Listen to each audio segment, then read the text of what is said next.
اللہ رب العزت نے انبیاء علیہم السلام کا جو سلسلہ شروع کیا ہے، یہ ہمارے لیے ایک بہت بڑی نعمت ہے اور بہت بڑی اللہ رب العزت کی طرف سے انسانوں کو سرفرازنے کا ایک ذریعہ ہے۔ اگر انبیاء صلوات اللہ علیہم اجمعین کا سلسلہ نہ ہوتا تو ہمیں نہ اللہ رب العزت کی معرفت ہوتی، نہ اللہ کی ذات کی، نہ اللہ کی صفات کی۔ یہ معرفت انبیاء علیہم السلام کی وجہ سے ہوئی ہے اور آپ ہی کی برکات سے ہوئی ہے۔ ہم اس کا جتنا بھی شکریہ ادا کریں وہ کم ہے۔ اب جن لوگوں کو انبیاء علیہم السلام کی تعلیمات حاصل ہوئیں، ان میں سے بعض تو وہ تھے خوش نصیب جنہوں نے آپ صلی اللہ علیہ وسلم کی بات کو مان کر اور انبیاء علیہم السلام کی بات کو مان کر ایسی زندگی اختیار کی کہ جو اللہ کے ہاں پسندیدہ ہے اور اس پر اجر و ثواب پایا، جنت کے وعدے پائے اور بشارت پائی۔ اور بعض وہ لوگ ہیں جنہوں نے اس کی نعمت کی قدر نہ کرتے ہوئے اللہ کی نافرمانی کی، انبیاء علیہم السلام کی نافرمانی کی۔ نتیجہ یہ ہوا کچھ تو دنیا میں تباہ ہو گئے۔ سب سے پہلا عذاب قوم نوح پر آیا، پھر قوم عاد تباہ ہوئی، پھر قوم صالح۔ یہ قومیں اللہ نے دنیا میں تباہ کر دی اور ان کو ختم کر دیا۔ لیکن حضرت ابراہیم علیہ السلام کے بعد اللہ رب العزت نے یہ طریقہ، یہ سنت بدلی۔ وہ یہ ہے کہ حضرت ابراہیم علیہ السلام کے زمانے میں جنہوں نے آپ کی نافرمانی کی، اللہ رب العزت نے ان کو ڈھیل دی۔ اور یہ پہلے نبی ہیں جنہوں نے ہجرت کی ہے، اس سے پہلے کسی نبی نے ہجرت نہیں کی۔ حضرت ابراہیم علیہ السلام ہجرت کر کے دوسرے علاقے میں تشریف لے گئے اور آپ کی قوم کو مہلت مل گئی۔ اب آگے اللہ کا طریقہ کار یہ رہا ہے کہ جب ایک قوم نافرمانی کرتی تو اللہ رب العزت اس کو ڈھیل دیتے اور اس نبی کو یہ حکم دیتے کہ آپ یہ علاقہ چھوڑ کر کے دوسرے علاقے میں چلے جائیں۔ حضرت موسیٰ علیہ السلام تشریف لائے، آپ نے سمجھایا اور یہودیوں نے آپ کی نافرمانی کی تو ان پر عذاب نہیں آیا۔ جب حضرت عیسیٰ علیہ السلام تشریف لائے، حضرت عیسیٰ علیہ السلام تک دین یہودیت تھا اور وہ سب تورات کے ماننے والے تھے، لیکن حضرت عیسیٰ علیہ السلام کو اللہ نے انجیل عطا فرمائی اور اس میں چند احکام تبدیل ہوئے، تو انہوں نے حضرت عیسیٰ علیہ السلام کے خلاف پروپیگنڈا شروع کیا کہ یہ تو استغفر اللہ ملحد بے دین ہے اور یہ تورات کو بدلنا چاہتا ہے۔ اس قسم کے پروپیگنڈے شروع کیے، نافرمانی کی۔ اللہ رب العزت نے اس قوم کو فوراً تباہ نہیں کیا، بلکہ حضرت عیسیٰ علیہ السلام کو اللہ نے ہجرت کا حکم دیا اور ان کی ہجرت بھی عجیب ہوئی۔ باقی انبیاء علیہم السلام ایک علاقے سے دوسرے علاقے کی طرف ہجرت کرتے ہیں، لیکن حضرت عیسیٰ علیہ السلام کی ہجرت زمین سے آسمان کی طرف ہے۔ آپ آسمان پر لے جائے گئے اور وہاں اب موجود ہیں، اور ایک وقت آئے گا پھر حضرت عیسیٰ علیہ السلام دنیا میں تشریف لائیں گے۔ عیسائی آپ کو مان لیں گے اور یہودی آپ کی نافرمانی کریں گے۔ اب ان پر اللہ کا عذاب آئے گا اور اس یہودیوں سب کو قتل کر دیا جائے گا اور ان کو تباہ کر دیا جائے گا۔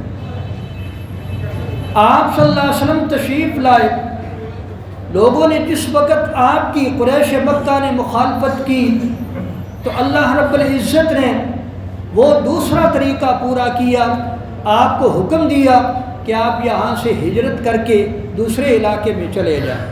آپ مدینہ طیبہ تشریف لے گئے اور اللہ نے آسمانی عذاب کے ساتھ ان لوگوں کو تباہ نہیں کیا۔ کیوں؟ اس لیے کہ اس امت کو باقی رکھنا تھا۔ اللہ نے دوسرا طریقہ اختیار کیا کہ نبی کو تو ہجرت کا حکم دیا اور قوم کو ابھی مہلت دے دی۔ قوم کو مہلت مل گئی۔ نبی علیہ الصلوۃ والسلام مدینہ منورہ تشریف لے گئے اور وہاں 2 سال تک اللہ رب العزت کی طرف سے جو احکام تھے ان کو پورا کرتے رہے۔ لیکن ایک وقت آیا جس وقت اس قوم نے، قریش مکہ نے اللہ کی نافرمانی نہ چھوڑی، تو پھر اللہ رب العزت کی طرف سے اب دوسرا حکم آ گیا، اب جہاد فرض ہو گیا۔ سب سے پہلے اذن للذین یقاتلون بانہم ظلموا، یہ آیت نازل ہوئی جس کے ساتھ اللہ رب العزت نے مسلمانوں کو جہاد کرنے کا حکم دیا، اور سب سے پہلے بڑا جہاد جو ہوا ہے اس کا نام غزوہ بدر ہے۔ اس کا نام غزوہ بدر ہے۔ اس سے قبل چھوٹی چھوٹی لڑائیاں اور چھوٹی چھوٹی جماعتیں جن کو سریہ کہتے ہیں، ایسی جماعتیں نبی علیہ الصلوۃ والسلام نے روانہ فرمائیں، لیکن بڑی جماعت جس لڑائی کو غزوہ کہا جاتا ہے، جس میں حضور اکرم صلی اللہ علیہ وسلم خود شریک ہوں اور بڑی لڑائی ہو، اس کو غزوہ کہتے ہیں۔ اور جس میں آپ شریک نہ ہوں، چھوٹی جماعت کو آپ بھیج دیں، اس کو سریہ کہا جاتا ہے۔ غزوہ احد اس وقت ہوا سن 2 ہجری میں۔ نبی علیہ الصلوۃ والسلام مظالم سہ کر جب مدینہ طیبہ تشریف لائے اور مسلمان بھی ہجرت کر کے آ گئے، اب بھی قریش مکہ نے آپ کا پیچھا نہ چھوڑا، تو اللہ رب العزت نے اب حکم دے دیا کہ اب جہاد کی جو بندش ہے وہ سلسلہ ختم ہو گیا۔ اذن للذین یقاتلون بانہم ظلموا، اب تم مظلوم ہو، تمہارے مظلوم ہونے کی بنا پر تمہیں اجازت مل گئی ہے کہ تم ان کے ساتھ 2 ہاتھ کر سکتے ہو۔ اللہ نے لڑائی اور جہاد کا حکم دے دیا۔ چنانچہ غزوہ بدر میں حضرات صحابہ اکرام ایک چھوٹی سی جماعت نبی علیہ الصلوۃ والسلام لے کر کے نکلتے ہیں ایک بہت بڑے مارکے کے لیے، اور اس وقت کیا ہوا، 313 صحابہ اکرام علیہم الرضوان کی ایک جماعت تھی، وہ لے کر آپ مدینہ طیبہ سے نکلے، جبکہ قریش نے ایک بہت بڑا ایک لشکر تیار کیا نبی علیہ الصلوۃ والسلام کے مقابلے میں۔ اس جگہ پر میں یہ عرض کرنا ضروری سمجھوں گا کہ غزوہ بدر یہ ابتدائی جہاد ہے یا دفاعی ہے؟ اس میں اکثر لوگ بحث کرتے ہیں کہ یہ اقدامی جہاد ہے، اسلام میں اقدام کرنا جہاد کے لیے اور لڑائی کے لیے یہ مناسب نہیں ہے۔ یہ بات درست نہیں ہے۔ نبی علیہ الصلوۃ والسلام نے ضرورت کے تحت جب ضرورت محسوس کی تو اس وقت اقدامی قتال بھی کیا ہے اور ابتدائی قتال بھی کیا ہے، آپ نے خود حملہ کیا۔ اب دیکھو غزوہ فتح مکہ، یہاں نبی علیہ الصلوۃ والسلام خود عملہ آور ہوئے، خیبر میں آپ نے خود حملہ کیا، اور غزوہ تبوک پر آپ خود تشریف لے گئے۔ یہ ایسے قتال ہیں جو ابتدائی ہیں، ہاں دفاعی قتال بھی ہیں، جیسا کہ غزوہ احد ہے، احد دفاعی قتال ہے، قریش مکہ نے حملہ کیا، نبی علیہ الصلوۃ والسلام نے اس کا دفاع کیا۔ لیکن غزوہ بدر ابتدائی قتال ہے، نبی علیہ الصلوۃ والسلام اس کے لیے تشریف لائے اور آپ نے حملہ کیا۔ اولاً آپ کا مقصود کیا تھا؟ قریش مکہ کے اس تجارتی قافلے کے اوپر حملہ کرنا جو اہل مکہ کا مال لے کر کے گیا تھا، اور مسلمانوں کے خلاف ایک جنگی تیاری تھی، ان کی جنگ کے لیے وہ تیاری کر رہے تھے کہ مسلمانوں کے خلاف یہ سارا مال استعمال ہوگا۔ اب نبی علیہ السلام نے مناسب سمجھا کہ غربہ کشتن روز اول، یہ ان کی طاقت کو یہیں ختم کر دیا جائے تاکہ یہ طاقت ہمارے خلاف استعمال نہ ہو۔ لیکن اللہ رب العزت یہ چاہتے تھے کہ صرف تجارتی قافلے کے ساتھ مسلمانوں کا مقابلہ نہ ہو، بلکہ ذی شوکت جماعت جو بڑی شان و شوکت کے ساتھ مکہ مکرمہ سے تبلے اور سرنگیوں لے کر اور ڈھول اور ڈھمکے لے کر نکلی ہے، ان کا یہ فخر و غرور یہ زمین میں ملایا جائے، مٹی میں ملایا جائے۔ اس لیے اللہ رب العزت نے ایسا انتظام کیا کہ وہ قافلہ تو بچ کر نکل گیا، اور آپ کو اطلاع ملی کہ آپ ہمارے مقابلے میں ابو جہل کا قافلہ جو 1000 تک پر تقریباً مشتمل ہے وہ آپ کے مقابلے میں ہے، اور اس کے ساتھ مقابلہ کرنا ہے۔ آپ صلی اللہ علیہ وسلم نے صحابہ اکرام کو بٹھایا اور فرمایا بھائی ہم مدینہ منورہ سے نکلے تھے ایک تجارتی قافلے پر حملہ کرنے کے لیے، لیکن اب صورتحال تبدیل ہو گئی ہے، ہمارے مقابلے میں ایک بہت بڑا جنگی قافلہ ہے جو ساز و سامان کے ساتھ لیس ہے، ان کی تعداد بھی ہم سے زیادہ ہے، 2 گنا ہم سے زیادہ ہیں، اب بتاؤ کیا کریں، مجھے مشورہ دو۔ صحابہ اکرام علیہم الرضوان جنہوں نے ہمیشہ جانثاری کا اظہار کیا، حضرت صدیق اکبر کھڑے ہوئے، انہوں نے عرض کیا یا رسول اللہ صلی اللہ علیہ وسلم آپ کی جو مرضی ہے وہ فرمائیں، ہم اس کے لیے تیار ہیں۔ حضرت صدیق اکبر کے بعد مقداد بن اسود کھڑے ہوئے، انہوں نے یہ کہا یا رسول اللہ صلی اللہ علیہ وسلم انزل امرک، آپ کو جو اللہ کا حکم ہوتا ہے وہ پورا کریں، ہم یوں نہیں کہیں گے جس طرح کہ بنی اسرائیل نے حضرت موسیٰ علیہ السلام کو کہا تھا اذهب انت وربک فقاتلا انا ہاہنا قاعدون، آپ جائیں آپ لڑیں اور آپ کا رب لڑے، ہم تو یہاں بیٹھے ہوئے ہیں۔ بلکہ آپ نے فرمایا لکننا نقاتل عن یمینک وعن شمالک وبین یدیک ومن خلفک، ہم آپ کے آگے اور پیچھے دائیں اور بائیں لڑیں گے اور ہم آپ کے لیے قربانی پیش کریں گے۔ حضرت مقداد بن الاسود کی اس بات پر نبی علیہ الصلوۃ والسلام نے ان کو دعا دی اور فرمایا اشیروا ایھا الناس، اے لوگوں مجھے مشورہ دو میں کیا کروں۔ نبی علیہ الصلوۃ والسلام بار بار یہ فرما رہے تھے۔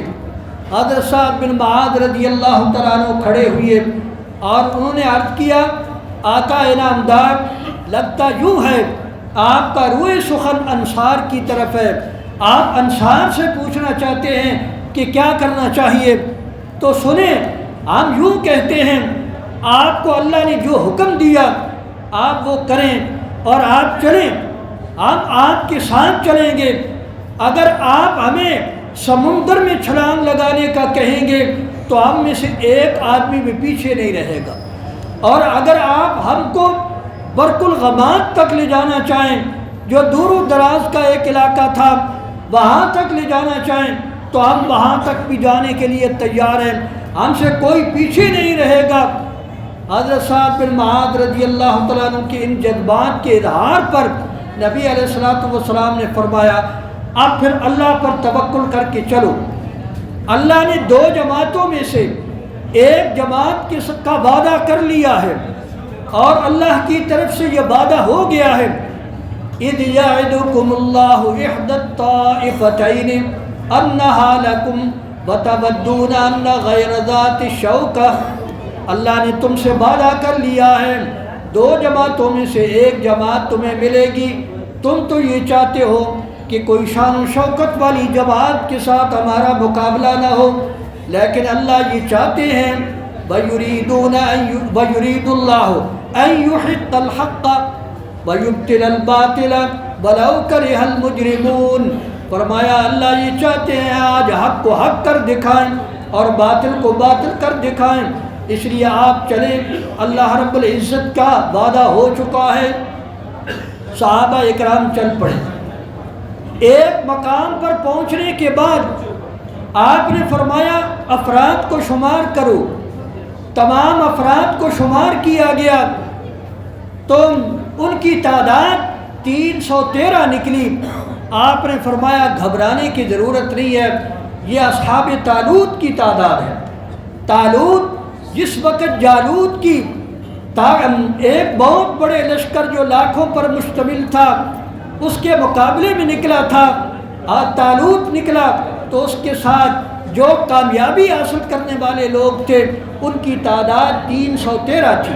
لہذا آج تمہاری تعداد بھی 313 ہے، اللہ رب العزت آپ کو کامیابی نصیب فرمائیں گے۔ یہ 313 کا عدد اللہ رب العزت نے بڑا مقبول بنایا۔ اصحاب طالوت کی تعداد بھی 313، اصحاب بدریین کی تعداد بھی 313، اور حضرت عیسیٰ علیہ السلام جو آخر میں تشریف لائیں گے اور دجال کے ساتھ قتال کریں گے، ان سے پہلے امام مہدی کی جو لڑائی ہوں گی اور ان میں کامیابی حاصل کرنے والا جو لشکر ہوگا ان کی تعداد بھی 313 ہوگی۔ 313 کا یہ عدد اللہ کو بڑا مقبول ہے، اس لحاظ سے ہمیشہ کامیاب جماعتوں کا عدد یہ رہا ہے، اور اللہ نے ان کو شاندار کامیابی عطا فرمائی۔ چلتے چلاتے نبی علیہ السلام بدر کے مقام میں پہنچتے ہیں، اور وہاں ان جانصاروں کو لے کر آپ وہاں پہنچتے ہیں۔ کس طرح پہنچے؟ وہاں دیکھا کہ جس طرف چشمہ ہے اور پختہ زمین ہے اس پر قریش نے قبضہ کر لیا ہے، اور دوسری طرف جہاں ریت اور پانی بھی نہیں ہے اس طرف مسلمانوں کے لیے وہ جگہ بچی، وہاں آ کر ٹھہر گئے۔ مسلمانوں کے لیے چلنا مشکل، پانی وہاں مہیا نہیں، لیکن اللہ رب العزت نے یہ انتظام کیا، رات کو بارش ہوئی جس کے ساتھ پانی بھی جمع ہو گیا اور ریت پختہ ہو گئی، اب چلنا ان کے لیے مشکل نہ رہا۔ نبی علیہ السلام تشریف لائے، آپ کے لیے ایک خیمہ لگایا گیا ٹیلے کے اوپر، آپ اس میں تشریف فرما تھے۔ حضرت صدیق اکبر آپ کے ساتھ اور سعد بن معاذ آپ کے خیمے کے دروازے پر وہ پہرا دے رہے ہیں، اور باقی جتنے جانصار ہیں ان کو نبی علیہ السلام نے فجر کی نماز ہفتے کے دن آپ نے ان سب کو، جمعہ کا دن تھا، آپ نے سب کو قطاروں میں کھڑا کر دیا، صفوں میں کھڑا کر دیا۔ 2 صفیں اللہ کو بڑی مقبول ہے، ایک نماز کی صف، اور اگر نماز میں کوئی جگہ خالی ہے تو پیچھے والا نمازی اگر چل کر اس خلا کو پر کرتا ہے تو اللہ کے ہاں وہ بڑا مقبول ہوتا ہے۔ اسی طرح جو صف قتال ہوتی ہے وہ اللہ کے ہاں بڑا مقبول ہے۔ نبی علیہ السلام نے صف قتال درست فرمائی، اور ہر ایک ساتھی کو اپنی اپنی جگہ پر کھڑا کیا، یہاں تک کہ قتال کا وقت ہوا۔ 2 بچے نکلے اور انہوں نے ابو جہل کو قتل کیا، اور یہ سب سے پہلا ایک حملہ تھا جس کی برکت سے اللہ رب العزت نے ان بچوں کو کامیابی عطا فرمائی۔ پھر نبی علیہ السلام نے 3 افراد کو نکالا، قریش کی طرف سے عتبہ، شیبہ اور ولید نکلے، اور یہ کہا کہ ہمارے مقابلے میں ہمارے برابر کے آدمی نکالو۔ 3 انصاری نکلے، انہوں نے کہا ہم ان کے ساتھ مقابلہ نہیں کرتے، ہمارے ساتھ وہ لوگ مقابلہ کریں جو ہمارے برابر کے ہیں۔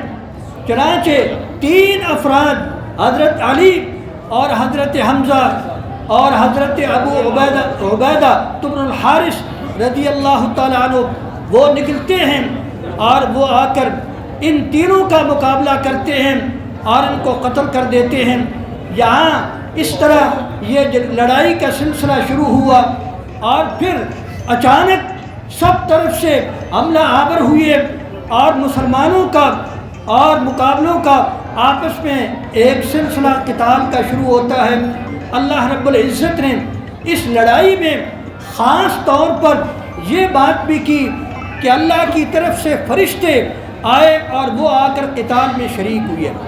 اللہ رب العزت نے پہلے 3,000 فرشتے نازل کیے اور فرمایا انی ممدکم بألف من الملائکۃ مردفین، پہلے میں 1000 فرشتہ تمہاری مدد کے لیے نکالتا ہوں۔ 1000 فرشتہ آیا، پھر اللہ نے بڑھا کر 3000 فرشتے کر دیے۔ فرمایا اگر بلا ان تصبروا وتتقوا، اگر ضرورت پڑی تو میں 5000 فرشتوں کے ساتھ تمہاری مدد کروں گا۔ اللہ رب العزت نے یہاں فرشتوں کو بھیجا، لیکن اس جنگ میں فرشتے اس طرح شریک ہوئے کہ باقاعدہ انہوں نے جہاد کیا۔ صحابہ اکرام علیہم الرضوان فرماتے ہیں کہ ہم یوں دیکھ رہے تھے کہ ہماری تلواریں اٹھتی تھیں تو اس سے پہلے کافر کا سر قلم ہو کر کے دور جا پڑتا تھا۔ اور فرمایا مسلمانوں کی قتال اور فرشتوں کے قتال میں یہ فرق تھا کہ فرشتوں کے قتال میں جو آدمی قتل ہوتا اس کی گردن سیاہ ہو جایا کرتی تھی، اور یوں لگتا جیسا کہ یہ جھلس کیا ہے، اس طرح وہ قتل ہوتا، اور عام لوگوں کے قتل سے اس طرح نہیں ہوتا۔ تو یہ فرشتے اس قتال میں شریک ہوتے ہیں۔ علامہ زرقانی نے لکھا ہے اس جنگ میں 8 جنات بھی شریک ہوئے تھے جنہوں نے قتال کیا۔ صحابہ اکرام جنہوں نے یہ قربانی پیش کی، اللہ رب العزت نے ان کا بہت بڑا مقام بنایا۔ فرمایا 10 صحابہ اکرام تو وہ تھے جن کو اللہ نے وہیں کھڑے کھڑے آپ ان کو میدان بدر کے اندر ہی ان کی جنتی ہونے کا اعلان کیا۔ فرمایا ابو بکر فی الجنہ، عمر فی الجنہ، عثمان فی الجنہ، علی فی الجنہ، سعد بن ابی وقاص فی الجنہ، عبد الرحمن بن عوف فی الجنہ، طلحۃ الخیر فی الجنہ۔ اس طرح 10 صحابہ اکرام کو جنت کی بشارت سنائی، اور وہ 10 مبشرہ آج ہم ان کو یاد کرتے ہیں، اور ہمارے ہاں یہ ایک بہت بڑا اعزاز کی بات ہے کہ 10 مبشرہ 10 صحابہ اکرام کو اللہ رب العزت نے نبی علیہ الصلوۃ والسلام کے ارشاد سے ایک ہی وقت میں ایک ارشاد کے ساتھ جنت کی بشارت سنائی۔ اور تمام صحابہ اکرام کے لیے یوں اعلان ہوتا ہے، فرمایا قد اطلع اہل بدر، قد اطلع اللہ اہل بدر، اللہ رب العزت نے اہل بدر کے دلوں کے اوپر اطلاع پائی ہے۔ اللہ رب العزت نے اہل بدر کے دلوں کے اوپر جھانک کر کے دیکھا ہے ان کے دلوں میں کیا ہے، اور اللہ یہ گواہی دیتے ہیں، فرماتے ہیں اعملوا ما شئتم قد غفرت لکم، اے اہل بدر میں نے تمہیں معاف کر دیا ہے، میں نے تمہاری بخشش کا فیصلہ کر دیا ہے، تم جو چاہو کرو، تم جو چاہو کرو، تم جو چاہو کرو۔ اس کا مطلب یہ نہیں ہے کہ آپ وہ گناہ کریں اور اب وہ برائیاں کریں، بلکہ اللہ رب العزت کی طرف سے یہ وعدہ ہے کہ اللہ نے تمہاری اس نیکی کو اتنا بڑا قبول کیا ہے کہ آپ کی زندگی کا اب یہ اللہ کی طرف سے ایک گویا کہ ایک وعدہ ہے کہ آپ تمہاری اس زندگی میں کوئی گناہ کا کام نہیں ہوگا۔ اللہ رب العزت کی رضا اور اللہ رب العزت کے راضی ہونے کے کام، چنانچہ اہل بدر کو اللہ نے ایسا ہی بنایا کہ اللہ رب العزت نے ان سے ساری زندگی ایک دنیا کے لیے ان کو نمونہ بنا کر کے رکھا۔ ابن ماجہ کی روایت میں ہے ایک مرتبہ ایک فرشتہ نبی علیہ الصلوۃ والسلام کی خدمت میں آیا۔ بعض دفعہ فرشتے سامنے آ جاتے تھے اور بات کرتے، یہ فرشتہ آیا یا نبی علیہ الصلوۃ والسلام کے واسطے کے ساتھ صحابہ اکرام سے اس نے سوال کیا، ما تعدون من شاہد بدرن، آپ ان اہل بدر کو جو بدر میں حاضر ہوئے ہیں آپ ان کے بارے میں کیا کہتے ہو اور کیا ان کے بارے میں یقین خیال رکھتے ہو؟ تو صحابہ اکرام نے فرمایا ہم یہ کہتے ہیں کہ وہ ہم سے سب سے بہترین لوگ ہیں، سب سے بہترین لوگ ہیں جو بدر میں شریک ہوئے تھے، اور اللہ رب العزت نے ان کو بہت بڑا مقام دیا۔ فرمایا اس فرشتے نے یہ کہا وَكَذَلِكَ مَنْ شَهِدَ بَدْرًا مِنَ الْمَلَائِكَةِ، جو فرشتے شریک ہوئے تھے بدر میں ان کا مقام بھی اسی طریقہ سے بڑا ہے جس طرح صحابہ اکرام اور انسانوں کا مقام بڑا ہے جو بدر میں شریک ہوئے تھے۔ اللہ نے ان لوگوں کو کتنا بڑا مقام عطا فرمایا، مرتبہ عطا فرمایا، ہم سب کے لیے ان کو نمونہ بنایا۔ آج دیکھو ہم آج روزہ رکھ کر کے بعض دفعہ ہمارے لیے مسجد میں نماز پڑھنا مشکل، لیکن کس قدر ان لوگوں کی قربانی، وہ مدینہ منورہ سے 5 دن کا سفر کر کے 12 تاریخ کو نکلتے ہیں اور 17 تاریخ کو میدان بدر میں پہنچتے ہیں، اور وہاں جا کر وہ صف ارا ہوتے ہیں میدان بدر میں، رمضان المبارک میں اپنی قربانی پیش کرتے ہیں۔ اللہ رب العزت نے ان کو کس قدر ایمانی طاقت نصیب فرمائی تھی۔ آج یہ ایمانی طاقت اگر آج بھی پیدا ہو جائے، فدائے بدر پیدا کر، فرشتے تیری نصرت کو اتر سکتے ہیں گردوں سے قطار اندر قطار۔ اب بھی اگر آج بھی مسلمانوں میں یہ جذبات پیدا ہو جائیں تو اللہ کی طرف سے یہ مدد ان کی شامل حال ہوگی۔ آج اس قدر تعداد مسلمانوں کی، اس قدر بڑی حکومتیں